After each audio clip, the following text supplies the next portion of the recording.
warahmatullahi wabarakatuh. Salam sejahtera bagi kita semua. Perkenalkan, nama saya Rohamah SST MPD, dosen dari Politeknik Kesehatan Wirausaha Nusantara Malang. Dengan NIDN 0713037504. Saya bekerja di Politeknik Kesehatan Wirausaha Nusantara Malang sejak tahun 2015 sampai sekarang. Tahun ajaran 2015 sampai dengan tahun ajaran 2025-2026 ganjil berada di Prodi Kebidanan. Tahun 2025-2026 genap mutasi ke Prodi Manajemen Informasi Kesehatan. Saat ini saya sedang mengikuti proses sertifikasi dosen yang diselenggarakan oleh Kemendikti-Saintek. Video ini dibuat sebagai pernyataan diri dosen dalam unjuk kerja Tridharma Perguruan Tinggi yang disebut PDD UKT PT. Saya akan memaparkan salah satu mata kuliah yang saya ampu, yaitu metode penelitian. Identitas mata kuliah yang saya ampu adalah metode penelitian dengan bobot 3 SKS. Ada 1P, 2B. Kode mata kuliah BD 5.404 semester genap. Program studi atau jurusan D3 Kebidanan. Status mata kuliah wajib. Dalam pembelajaran saya menggunakan metode DIAD, delivery atau penyampaian materi perkuliahan. I, interaction, interaksi dalam pembelajaran antara dosen dan mahasiswa. A, assessment, metode penilaian dalam mata kuliah metode penelitian. Deskripsi mata kuliah metode penelitian yang saya ampu adalah mata kuliah ini memberikan kemampuan kepada mahasiswa untuk dapat memahami metodologi penelitian dan membaca hasil penelitian, terutama yang relevan dengan praktek kebidanan. Mata kuliah ini bukan mata kuliah prasyarat. Capaian pembelajaran mata kuliah metode penelitian adalah sebagai berikut. 1. Atau CPMK 1. Menghargai keanekaragaman budaya, pandangan, agama, dan kepercayaan, serta pendapat atau temuan orisinal orang lain. CPMK 2. Memiliki sikap jujur, sabar, ikhlas, dan kompeten. CPMK 3. Mampu menyusun laporan hasil dan proses kerja secara akurat dan sahih, serta mengkomunikasikannya secara efektif kepada pihak lain yang membutuhkan.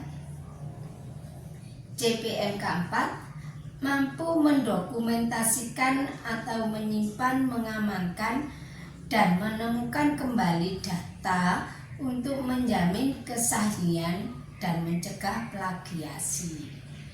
CPMK 5. Menguasai konsep teori bidang pengetahuan tertentu secara umum meliputi mata kuliah wajib umum, ilmu sosial, ilmu kesehatan masyarakat, etik dan perundang-undangan, manajemen, serta ilmu-ilmu khusus terkait kebidanan dan manajemen kebidanan, kebutuhan dasar manusia, serta mampu memformulasikan penyelesaian masalah praktek kebidanan prosedural yang membentuk dasar dari asuhan kebidanan sesuai dengan budaya untuk perempuan, bayi baru lahir, dan keluarganya.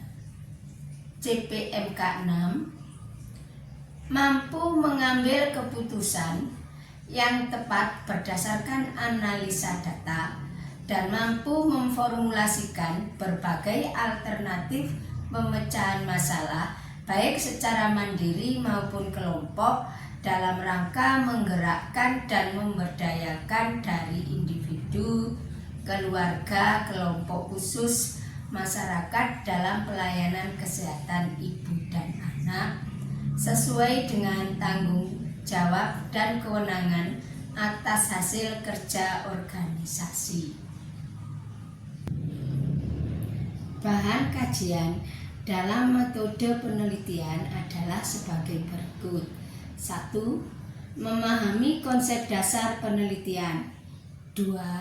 Memahami sistematika penelitian. 3. Menguraikan langkah-langkah penelitian. 4.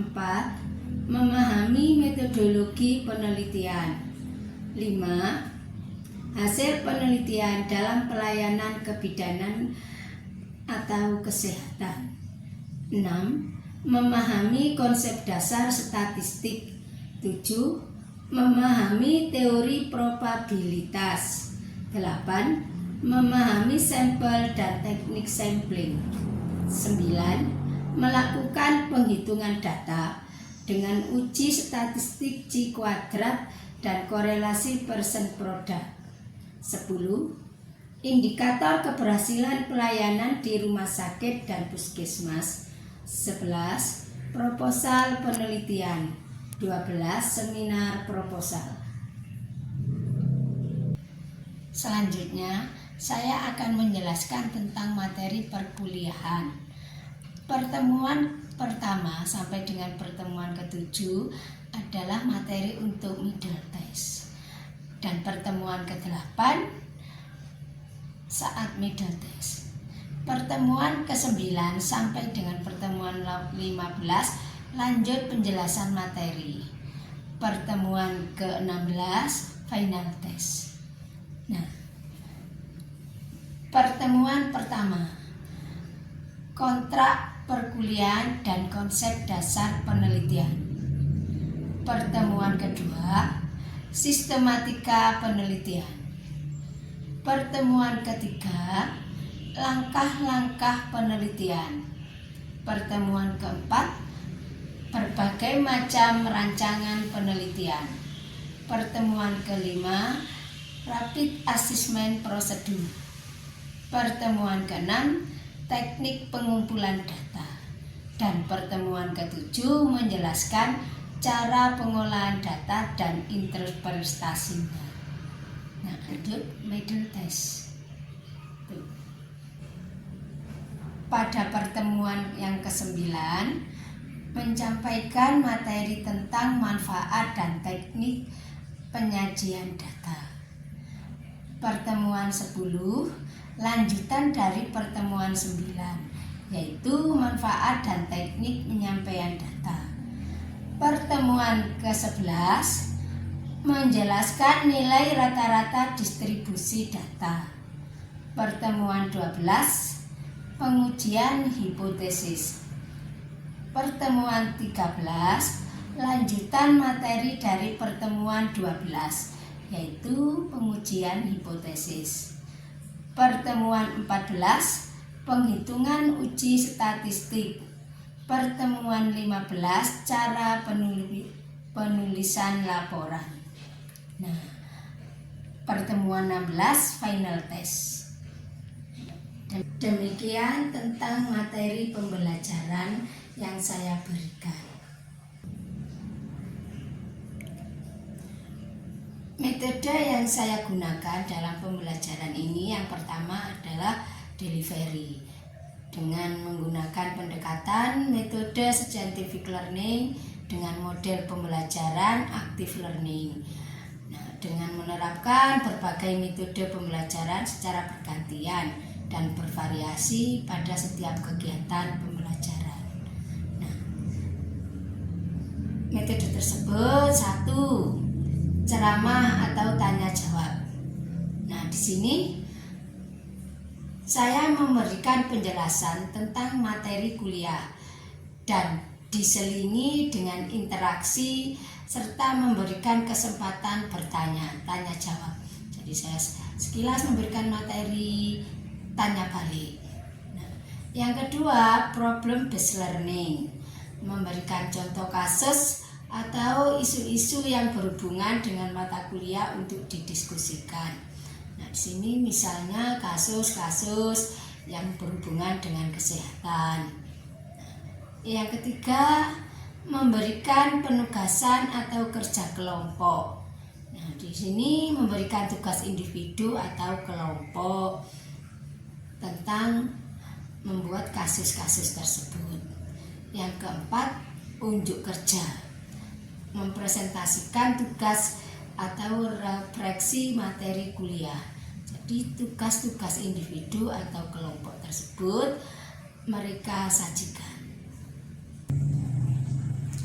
Yang kedua, menggunakan metode interaction, yaitu bagaimana mahasiswa dan dosen berinteraksi saat proses belajar mengajar, dengan mengajak mahasiswa untuk aktif di kelas, tanya jawab, diskusi, belajar kelompok atau studi kasus.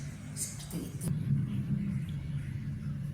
Yang ketiga adalah menggunakan metode asesmen atau penilaian, yang mana penilaian pertama saya ambil dari middle test atau yang disebut ujian tengah semester, dari pertemuan 1 sampai pertemuan ke-7.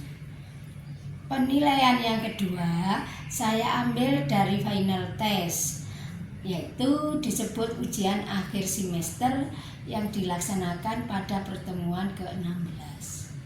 Nah, yang ketiga dari unjuk kerja atau tugas kuliah, tugas individu dan kelompok serta refleksi materi perkuliahan. Penilaian yang keempat dari kehadiran. Nah, penilaian yang kelima dari keaktifan atau keterampilan. Misalnya saja di dalam kelas bagaimana cara menanggapi, menyajikan materi, seperti itu. Nah, untuk bobot penilaian UTS 30%, UAS 40%, tugas individu atau kelompok 10%, kehadiran 10%, keaktifan atau keterampilan 10%.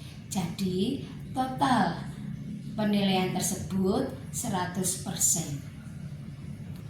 Referensi yang saya gunakan dalam pembelajaran ini adalah buku-buku metode penelitian. Nah, ini beberapa buku yang saya tulis. Nah, di antaranya buku metode penelitian kualitatif saya sebagai penulis pertama. Berikut ini akan saya tampilkan cuplikan video saat pengajaran di kelas. Assalamualaikum warahmatullahi wabarakatuh. Waalaikumsalam warahmatullahi wabarakatuh. Saya ucapkan salam sejahtera bagi kita semua ya. Jadi sekarang pokok bahasan kita adalah metode penelitian kualitatif. Kemarin kita membahas apa, Dek? Penelitian kualitatif.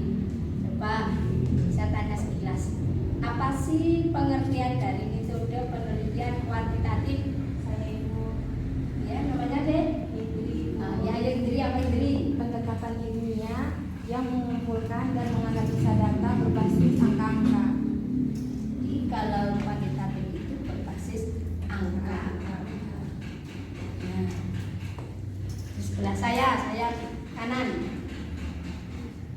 Apa macam-macam penelitian kuantitatif kemarin? Namanya deh? Apriana Ibu. Oh, Apriana ya, ayo apa Apriana? Ada 5 Ibu: survei, eksperimen, toleransi, deskriptif, dan etnografi. Eksperimen itu apa, Dek? Ya, percobaan. Lakukan perlakuan ya. Sudah ada Dek, sudah ada bayangan, masih terekam di benak kalian. Jadi kemarin sudah mengerti. Coba materi metode penelitian kualitatif itu apa yuk? Siapa? Oh ini juga loh. Siapa namanya deh? Siapa? Erna, ya Erna. Penelitian yang tidak menggunakan angka tetapi wawancara langsung. Jadi metode penelitian kualitatif itu kita wawancara langsung. Nah, tidak kita manipulasi. Misalnya 3, 2, 1 itu tidak. Penelitian yang sistematis yang digunakan untuk mengkaji atau meneliti suatu objek pada latar alamnya tanpa ada manipulasi di dalamnya dan tanpa ada pengujian hipotesis dengan metode-metode yang alamiah. Jadi kita wawancara langsung, ya. Terus bagaimana kita wawancara langsung? Misalnya, oh si ibu dari anak balita ini, bagaimana anak ibu dalam tiap hari? Makannya bagaimana? Makannya itu kadang-kadang pagi tidak mau makan, kayak gitu. Hanya makan snack, cemilan saja. Kita tulis semuanya. Cara buku anak ini kalau pagi makannya sukanya snack kayak gitu. Ya. Nah, paradigma yang digunakan ada konstruktivisme, positivisme, dan teori kritis. Maksudnya konstruktivisme itu apa? Pak, di dalam kerangka kerja teori berbasis terdapat fakta atau menemukan sesuatu yang benar berdasarkan kenyataan yang ada, apa yang diomongkan oleh ibu. Kalau tadi kita pakai contoh di terhadap fakta itu, ya tidak tahu lah ibunya mau bicara apa, kita rekap semuanya. Ya, ini fakta, realita, positivisme atau realita. Ini kenyataannya itu. Jadi tidak kita manipulasi sama sekali. Misalnya si A, si balita A ini sukanya makan cemilan. Si balita B sukanya makan apa itu nasi. Realita, ya. Teori kritis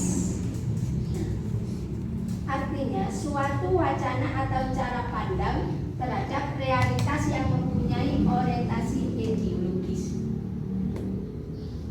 Kritis, wes. Setiap orang beda. Kayak gitu sendiri.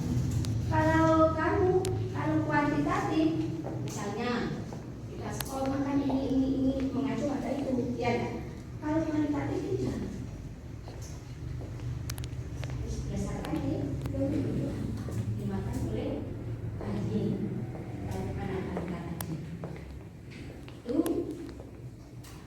paradigma yang tidak usah kita ubah fakta, realita dan ideologis. Setiap orang beda. Tuh, ya.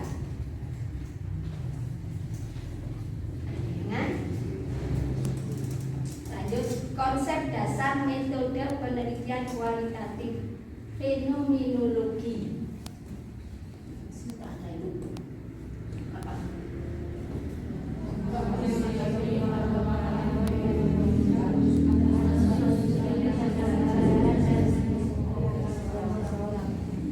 Jadi fenomenologi itu berdasarkan pengalaman studi tentang kesadaran.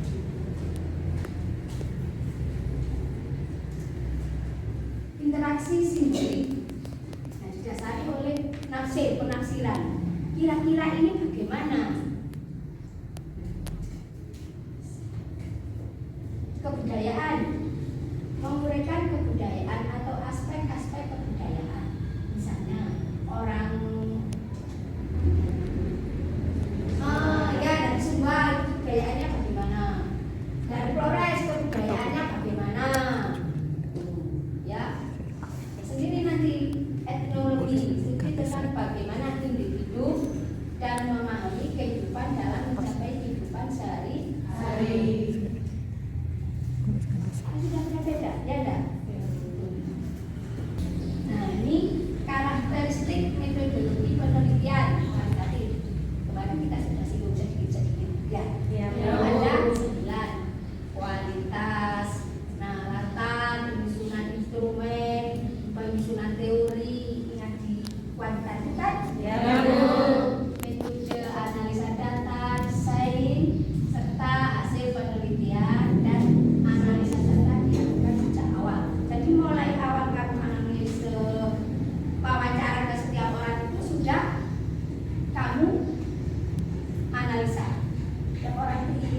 antara si peneliti sama yang diteliti ada saling membantu.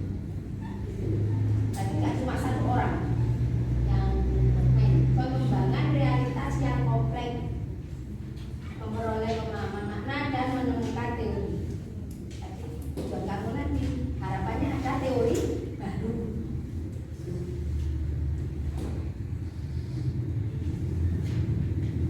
Sains dan tersebut penelitian kualifikasi, mengidentifikasi ya sama dengan kualitatif, mengidentifikasi, pemilihan kerangka, memberikan informasi masalah, membuat penyelidikan atau percobaan, memilih serta membuat definisi,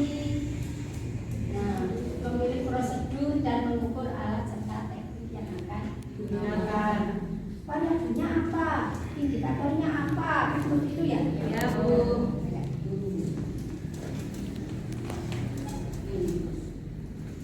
Langkah-langkahnya, satu, mengidentifikasi masalah. Masalahnya itu apa ya di sini? Ya enggak?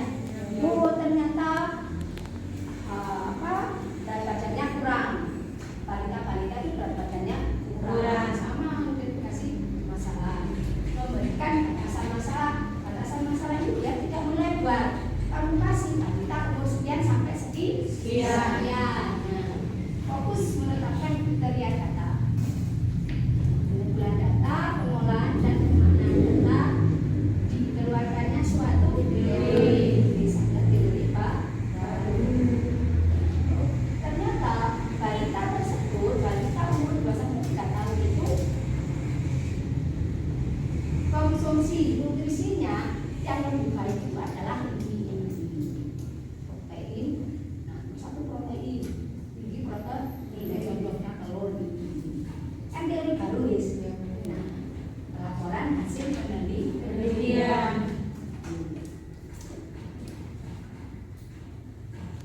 Kerangka berpikir, keyakinan dasar.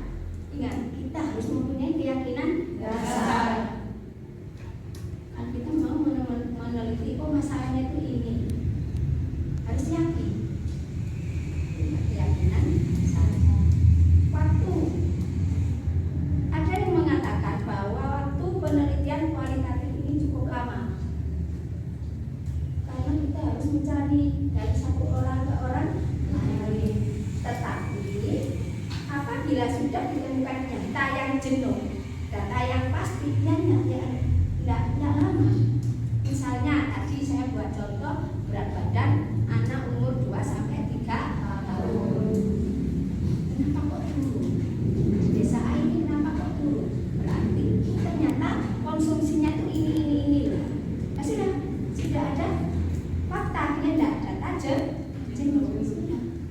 Nggak harus lama sampai berbulan-bulan.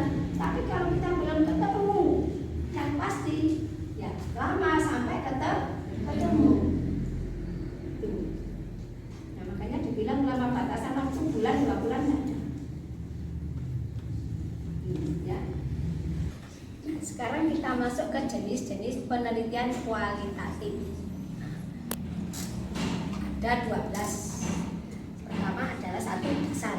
Jadi dasar itu sesuatu yang telah ada. Itu. Nah, fenomena berdasarkan kenyataan yang terjadi, fenomena. Ya, verifikasi kebenaran ilmu, bagaimana konsepnya, prosedurnya, kayak gitu. Deskripsi. Nah, itu menjelaskan tentang suatu masalah. Itu kita diskusikan. Tujuannya apa? Nah, menjelaskan populasinya siapa, populasinya anak balita, misalnya kayak itu. Nah, itu deskripsinya nanti seperti itu, ya. Nah, lanjutnya eksplorasi. Nah, harapan kita menemukan pengetahuan baru. Tuh, etnografi, kajian dengan mengkaji pola dan interaksi. Kajian baru, studi kasus peristiwa yang telah terjadi. Studi kasus berarti yang lalu, ya enggak? Ya, Bu. Terapan menghasilkan aplikasi baru. Apa sih? Jadi sudah dibahas 2 sampai 3 tahun. Historis masa yang lalu kita mengaji ulang. Kenapa dulu kok seperti ini? Nah, naratif. Nah, secara langsung dengan lisan. Jadi ngomong doang. Ngomong, kamu rangkum. Itu bicara doang. Tindakan, menerjemahkan pengetahuan ke dalam perilaku kehidupan nyata. Itu tindakan. Ini teori, saya terapkan bagaimana? Evaluasi setelah survei. Setelah kita ke lahan survei, nah kita evaluasi. Nah, itu sekilas metode penelitian kualitatif. Ada bayangan? Ada. Nah, ini tadi materi kita tentang jenis-jenis penelitian kualitatif. Kita lanjut. Oh, ternyata sudah selesai. Nah, coba saya tanya, ya. Nah, apa sih jenis-jenis penelitian kualitatif? Siapa sebelah sana, yuk? Pak siapa? Melan, Bu. Oh iya, Bapak Belan. Yang pertama ada dasar, yang kedua fenomenologi, yang ketiga verifikasi, yang keempat deskripsi. Iya, bagus. Coba sebelah sini lanjutnya apa, yuk? Namanya siapa, Mbak siapa? Astuti, Bu. Mbak Astuti. Ada eksplorasi, etnografi, studi kasus dan penerapan. Ya, itu sudah pandai-pandai. Itu tadi materi yang kita pelajari, yaitu metode penelitian kualitatif. Ada yang ditanyakan? Tidak ada, Bu.